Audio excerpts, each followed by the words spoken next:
Kabar terkini dari konflik Palestina dan Israel yang dimulai sejak tanggal 7 Oktober 2023 masih belum menunjukkan tanda-tanda akan berakhir. Konflik ini masih menjadi mimpi buruk bagi jutaan warga Palestina di wilayah Gaza. Tidak hanya menargetkan para pejuang Hamas di Gaza, serangan tentara Israel ini turut menghancurkan banyak instalasi non-militer yang seharusnya dilindungi selama perang. Misalnya rumah sakit, sekolah, atau bahkan ratusan ribu rumah penduduk dan ruang publik yang seharusnya menjadi tempat berlindung bagi banyak keluarga Palestina di wilayah Gaza. Kira-kira kenapa ya militer Israel begitu sengit dalam menargetkan Gaza sebagai wilayah yang harus diserang secara kontinu? Apakah karena Gaza menjadi wilayah yang saat ini masih di bawah kendali kelompok Hamas yang merupakan musuh utama dari Israel, atau adakah faktor lain? Padahal, kalau dipikir-pikir, perbandingan militer tentara Israel tentu tidak sebanding dengan persenjataan yang dimiliki oleh para pejuang Hamas itu sendiri. Dari sisi Hamas sendiri, kira-kira mengapa ya Hamas menyerang Israel di tanggal 7 Oktober 2023? Seru untuk dibahas nih. Yuk upgrade pengetahuan kamu di @now @sendknowledge.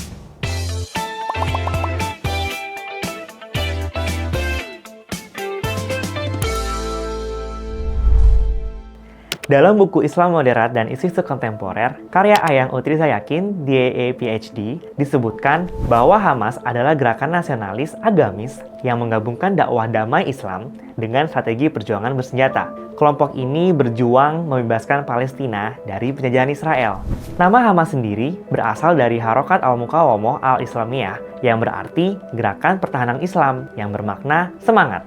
Organisasi ini secara resmi berdiri pada tanggal 14 Desember 1987. Namun sebenarnya, eksistensi dari kelompok Hamas sendiri sudah ada sejak sebelum munculnya konflik Israel-Palestina, yaitu ketika Hamas merupakan bagian dari suatu kelompok Ikhwanul Muslimin di Mesir. Ikhwanul Muslimin adalah sebuah organisasi Islam internasional atau transnasional yang didirikan di Mesir oleh ulama dan guru sekolah yang bernama Hasan al-Banna pada tahun 1928. Doktrin-doktrin dari al-Banna ini lalu banyak tersebar keluar wilayah Mesir, sehingga menginspirasi gerakan pan-Islamisme dengan nama yang berbeda-beda, atau sebuah ideologi politik yang mendorong umat Islam di seluruh dunia untuk bersatu dalam misi pembebasan kolonialisme dan imperialisme bangsa Barat di abad ke-20. Dalam konteks Palestina sendiri, perluasan dari gerakan Ikhwanul Muslimin di Palestina baru muncul pada tahun 1946, dan pasca deklarasi sepihak dari kemerdekaan Israel di tahun 1948, kelompok Ikhwanul Muslimin Palestina mulai berjuang untuk mempertahankan wilayah dan tanah airnya dari ekspansi masyarakat Yahudi.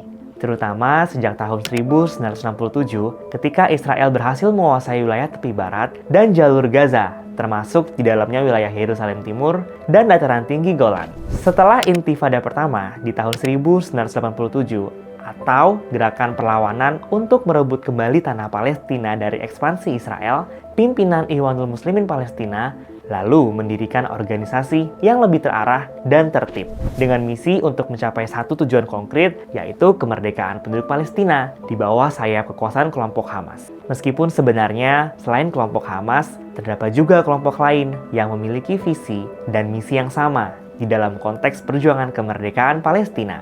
Kelompok ini bernama Fatah atau Harokat At-Tahrir Al-Watani Al-Filastini dan didirikan sejak tahun 1958. Perbedaannya, pergerakan kelompok Fatah cenderung menggunakan cara-cara yang kooperatif, seperti mengedepankan negosiasi dan perjanjian perdamaian. Namun berbeda dengan Hamas, yang cenderung menggunakan cara-cara non-kooperatif, seperti gencatan senjata atau perang-perang sporadis yang dilakukan seperti sekarang ini. Berbicara tentang motif utama di balik serangan Hamas ke Israel pada tanggal 7 Oktober 2023, membuat kita harus kembali ke akarnya di tahun 1963, yaitu setelah perjanjian damai Organisasi Pembebasan Palestina atau Palestine Liberation Organization yang diwakili oleh Fatah Yasir Arafat ditolak oleh Israel. Perjanjian yang dikenal dengan nama Perjanjian Oslo ini sebenarnya telah mencapai persetujuan damai secara diam-diam antara delegasi Israel dengan Palestina di Oslo, Norwegia, yang disponsori oleh Menteri Norwegia Johan Jorgen Holst. Perjanjian tersebut ditandatangani dalam sebuah momen bersejarah di Washington yang dituan rumahi oleh Presiden AS Bill Clinton pada 13 September 1963. Saat itu, untuk pertama kalinya, pemimpin PLO Yasser Arafat, dan Perdana Menteri Israel Yitzhak Rabin berjabat tangan. Meskipun tampak seperti hal yang biasa, namun jabat tangan ini bukan sesuatu yang mudah dilakukan. Tidak heran jika momen tersebut menjadi kenangan yang tidak terlupakan hingga saat ini. Deklarasi itu sendiri dianggap sebagai langkah pertama dalam proses perdamaian yang direncanakan dilangsungkan kemudian. Termasuk dalam proses tersebut adalah penarikan seluruh tentara dari jalur Gaza dan tepi barat, dan hak Palestina untuk menentukan dan mengatur wilayahnya sendiri.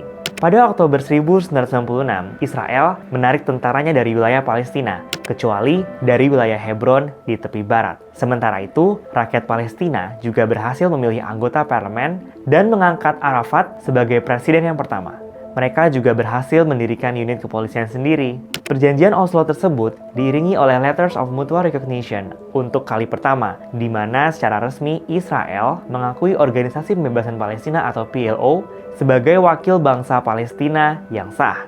Dan kali pertama pula, PLO mengakui eksistensi Israel dan menentang bentuk-bentuk terorisme, serta menerima prinsip tanah yang dijanjikan untuk perdamaian.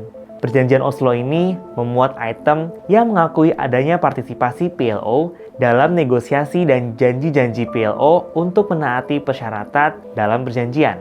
Isi dari perjanjian Oslo ini, dalam konsepnya, dapat membuat Presiden Arafat menerapkan resolusi PBB selama periode 5 tahunan dari Mei 1994 hingga Mei 1999, yang utamanya menyangkut tentang pemerintahan otonomi Palestina. Maka dari itu, di tanggal 4 Mei 1999, pada nantinya dapat dinyatakan sebagai hari pertama PLO dalam mendeklarasikan kemerdekaan Palestina. Presiden Arafat bahkan menyatakan bahwa tanggal 4 Mei 1999 sebagai hari yang akan sangat bersejarah bagi penduduk Palestina. Namun sayangnya, proses ideal dari realisasi perjanjian Oslo ini hanya terjadi di atas kertas saja. Proklamasi negara Palestina mengalami rintangan akibat dari kebijakan Perdana Menteri Israel Netanyahu yang membekukan proses perdamaian pada pertengahan tahun 1969. Sejak gagalnya proses perjanjian damai di tahun 1969 inilah, Hamas semakin menunjukkan eksistensi dan ketidaksukaannya dengan Israel melalui perjuangan angkat senjata. Konflik bersenjata ini dilakukan dalam bentuk serangan yang sifatnya sporadis ataupun terencana, seperti yang terakhir berlangsung di tanggal 7 Oktober 2023. Tepat setelah Fajar pada tanggal 7 Oktober 2023, pejuang Palestina yang tergabung dalam kelompok Hamas ini berhasil keluar dari blokade jalur Gaza setelah menerobos tembok berteknologi tinggi yang dibangun oleh Israel. Mereka menyerang pos-pos militer Israel Utara dan menyerbu komunitas Israel di dekat perbatasan. Setidaknya 1.300 orang Israel terbunuh, sehingga puluhan pengikut Hamas banyak yang ditangkap dan dibawa kembali ke Gaza untuk dilakukan proses peradilan. Kematian massal warga sipil Israel ini memantik reaksi keras dari pemerintah Israel yang melakukan serangan balasan ke wilayah Gaza dan membunuh sedikitnya 1.900 warga sipil Palestina. Pemerintah Israel juga memutus aliran listrik dan bahan bakar di wilayah Gaza, serta menghambat lembaga internasional non-profit yang menjalankan tugas kemanusiaan kepada orang-orang Palestinanya itu sendiri di Gaza. Singkatnya, pengepungan total dilakukan dengan sangat serius. Nah, kalau menurut Sobat AdSense, kenapa di tanggal 7 Oktober 2023, pejuang Hamas harus menyerang pemukiman Israel Utara terlebih dahulu? Sejak berdiri di tahun 1987, dalam rekam jejaknya, Hamas berjuang bagi kemerdekaan penuh rakyat Palestina, terutama di wilayah Gaza. Mengapa Gaza? Sebab selama 16 tahun, Gaza telah menjadi penjara terbesar di dunia dan dikepung serta dikontrol akses keluar masuknya warga Palestina oleh militer Israel secara kontinu. Bahkan, Sekretaris Jenderal PBB menggambarkan Gaza sebagai neraka di bumi. Pada tahun 2012, PBB menyatakan bahwa wilayah kecil ini sebagai salah satu wilayah terpadat di dunia dan tidak akan layak huni pada tahun 2020. Saat ini saja sudah tahun 2023 kan? Bertahannya status quo di wilayah polemik Gaza bermula ketika Hamas berhasil mengambil alih otoritas Gaza pada tahun 2007. Sebagai sebuah organisasi politik, Hamas berambisi untuk membebaskan rakyat Palestina dari penjajahan kelompok Yahudi di tanahnya sendiri yang sudah bermula sejak tahun 1948. Hamas menyatakan bahwa salah satu cara untuk mencapai tujuan tersebut adalah dengan memperjuangkan 2,3 juta warga Palestina yang sudah sejak lama bermukim dan terkepung di wilayah Gaza sejak 16 tahun lamanya. Di sisi lain, pada tahun yang sama, terjadi perang saudara antara kelompok Fatah dan Hamas yang berlangsung hingga berbulan-bulan dan mengakibatkan kematian ratusan warga Palestina. Hingga akhirnya kelompok Hamas mengusir Fatah dari jalur Gaza sehingga Fatah kembali dapat menguasai sebagian wilayah tepi barat. Meningkatnya tensi di wilayah Gaza pada tahun 2007 ini mendorong Israel untuk pertama kalinya memberlakukan blokade darat, udara, dan laut di jalur Gaza, serta menyatakan kelompok Hamas sebagai bagian dari kelompok terorisme yang radikal. Dalam perkembangannya, blokade wilayah dan bencana kemanusiaan lainnya ini membuat perekonomian Gaza hancur total sejak lama, dengan arus perdagangan yang terbatas dari pihak luar dan sulitnya migrasi warga Palestina keluar wilayah Gaza. Pengangguran terjadi di mana-mana, dan sektor kesehatan mengalami krisis obat-obatan. Hal ini diperparah dengan ditolaknya warga Gaza yang meskipun sudah sakit parah, namun tetap dilarang berobat keluar wilayah Gaza. Pembatasan aliran listrik yang hanya hidup selama beberapa jam setiap harinya diperparah dengan sulitnya bantuan kemanusiaan masuk dan keluar di wilayah Gaza. Menurut sejumlah survei, hampir setengah penduduk berusia di bawah 18 tahun atau sebagian besar dari total penduduk Gaza saat ini yang berjumlah 1,7 juta jiwa tidak atau belum pernah meninggalkan Gaza. Mereka belum pernah menginjakkan kaki ke Yerusalem atau bahkan bertemu dengan sesama warga Palestina dari wilayah tepi barat yang lain. Israel sendiri telah melancarkan 4 serangan militer berkepanjangan ke wilayah Gaza sebanyak 4 kali, yakni di tahun 2008, 2012, 2014, dan 2021. Ribuan warga Palestina telah terbunuh, termasuk banyak anak-anak, dan puluhan ribu rumah, sekolah, dan gedung perkantoran yang hancur. Pembangunan kembali hampir mustahil dilakukan karena pengepungan tersebut menghalangi material konstruksi seperti baja dan semen untuk mencapai wilayah Gaza. Bahkan, serangan di tahun 2008 melibatkan penggunaan senjata yang sebenarnya dilarang secara internasional, seperti penggunaan gas fosfor. Pada tahun 2014, dalam kurun waktu 50 hari, Israel telah membunuh lebih dari 2.100 warga Palestina, termasuk diantaranya 1.462 warga sipil dan hampir 500 anak-anak. Selama serangan tersebut, tercatat sekitar 11.000 warga Palestina terluka dan 20.000 rumah hancur, serta setengah juta orang lain yang harus mengungsi. Banyak dari penduduk yang selamat dari serangan sporadis kedua belah pihak di Gaza sejak tahun 2008 mengalami trauma tak terbayangkan. Dalam konflik di tahun 2014, kelompok Hamas melakukan serangan balasan yang mengakibatkan 72 orang Israel terbunuh dengan 66 diantaranya adalah tentara bersenjata. Banyaknya kritik internasional terhadap Israel dalam penyerangan ini tidak pernah ditanggapi dengan serius oleh pemerintah Israel dan sekutunya. Maka dari itu, kelompok Hamas mulai menyusun strategi untuk secara sporadis dapat mendekat ke perbatasan jalur Gaza dan melakukan pengepungan massal.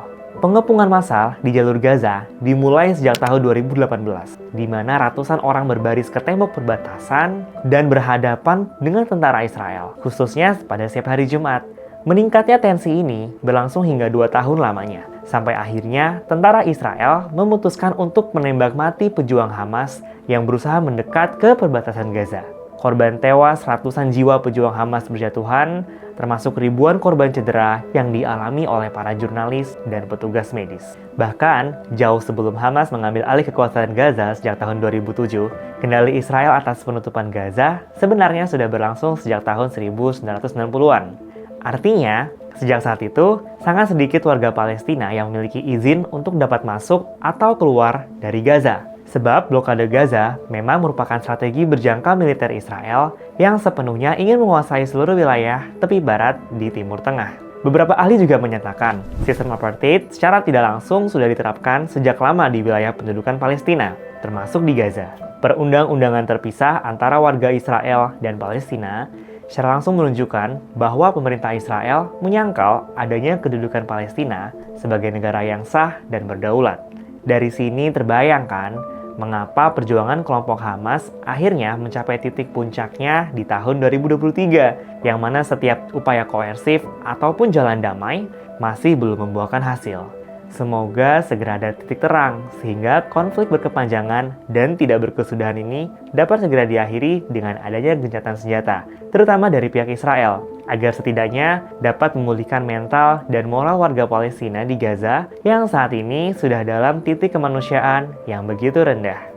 Dinamika konflik antara Israel dan Palestina terus berlanjut hingga saat ini. Kabar terkini mewartakan intensitas dari serangan darat, serangan udara, dan peluncuran rudal-rudal milik Israel ke wilayah perbatasan Gaza semakin meningkat. Blokade wilayah Gaza sendiri membuat akses bantuan dari luar wilayah Gaza cukup sulit dilakukan. Terlebih ancaman nyawa yang sewaktu-waktu dapat membunuh para relawan kemanusiaan dan tim medis itu sendiri. Terisolasinya wilayah Gaza ini memberikan dampak kemanusiaan yang sangat serius bagi penduduk setempat. Mereka tidak dapat meninggalkan wilayahnya, dan hal ini diperparah dengan konflik militer tidak berkesudahan yang sampai saat ini masih terjadi antara kelompok militan Hamas Palestina dengan pasukan militer Israel. Namun sebenarnya, di balik sikap non-kooperatif yang ditempuh oleh para pejuang Hamas di Gaza ini, juga terdapat sisi lain yang tidak selamanya bersifat militeristik. Mengutip dari buku Hamas, Ikon Perlawanan Islam Terhadap Zionisme Israel, tahun 2009 karya Bawono Kumoro, Hamas bukan hanya kelompok yang berjuang lewat jalur pertempuran, namun juga merupakan penggerak aktivis Islam yang dalam kegiatannya banyak mendorong kemakmuran umat muslim ke masjid. Dalam praktiknya, gerakan-gerakan seperti inilah yang membuat Hamas cukup mengakar pada tingkat akar rumput di masyarakat Palestina. Selain itu, saya politik Hamas juga menjamin tersedianya fasilitas kesehatan, pendidikan, pembangunan panti asuhan, serta pembentukan kelompok-kelompok olahraga, seni, dan budaya. Jadi udah terjawab kan penasarannya? Jangan lupa follow semua media sosial SN.id. Sampai jumpa di topik sejarah berikutnya. Salam pintar!